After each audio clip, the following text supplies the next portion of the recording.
Bonjour Eugène. Bonjour Daniel, comment ça va? Très bien, merci. Eugène, les soft skills ou compétences comportementales suscitent de plus en plus l'intérêt des entreprises. En effet, oui, et quel est le problème?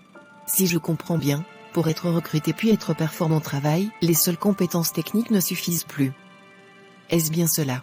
C'est bien cela. Salariés et managers doivent développer des qualités non professionnelles telles que la créativité ou l'empathie. C'est vrai, on ne parle plus que d'elles. Les soft skills, comprenez compétences douces, en opposition des hard skills, compétences techniques, sont, à en croire les recruteurs, le vrai critère déterminant d'une embauche. C'est parfait et très intéressant. À l'inverse des compétences techniques, il n'est pas possible de déléguer au robot les compétences comportementales. L'évolution du monde du travail, notamment avec la robotisation, l'automatisation et l'intelligence artificielle, nous oblige à miser sur le capital humain, donc les soft skills. Ce sont toutes ces qualités personnelles qui transforment un salarié lambda en un collaborateur efficace, agréable, entraînant pour le reste de l'équipe. Eugène, nous comprenons très bien aujourd'hui l'importance des soft skills. Faudrait-il ainsi les afficher dans le CV? Oui.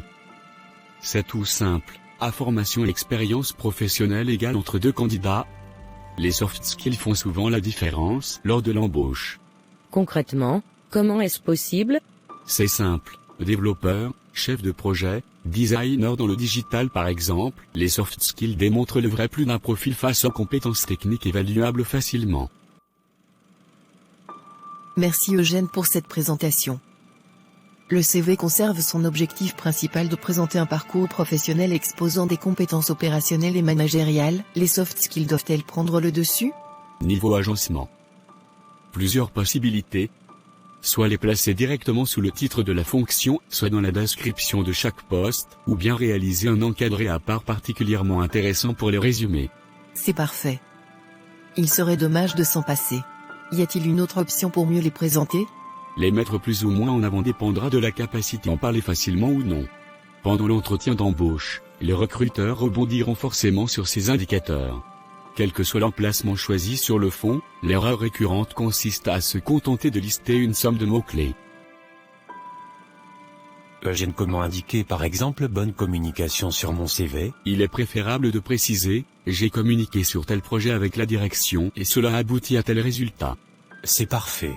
En matière de leadership, j'ai mené une équipe projet pendant 4 ans sur tel dossier pour tel aboutissement. Je comprends mieux maintenant. Autre exemple, avoir travaillé dans un univers multiculturel au sein d'une équipe internationale dénote d'une ouverture d'esprit. C'est parfait et merci. L'objectif, donner des détails à la fois concrets et concis, qui mettront en valeur ces soft skills. Eugène, c'est bien pour rendre une candidature plus efficace?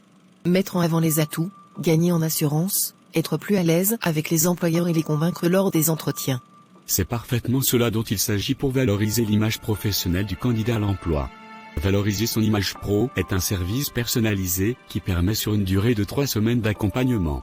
3 semaines d'accompagnement?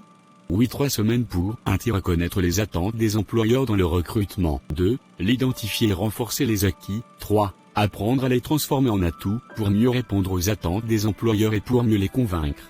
Parfait. C'est vraiment intéressant et un grand merci pour cet éclairage.